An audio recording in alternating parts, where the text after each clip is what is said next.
Morning, everybody. Pastor Luke here. Welcome back to Luke's Lunch. Grab your peanut butter and jelly. Let's dive into it today.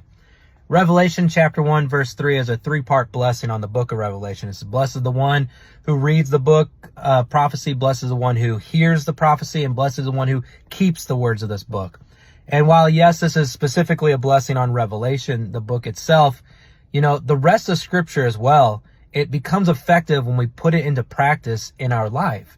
People are like, oh, I read my Bible. That's a good start. Oh, okay, I listen to a guy on YouTube. Good start. But we have to read and put it into practice. We have to listen and put it into practice. That three-part, reading it, hearing it, and keeping it, putting it into practice. We don't want it to just be superficial. Something that we read and go, okay, that's cool. Or something we hear and, okay, that's cool. There's no change.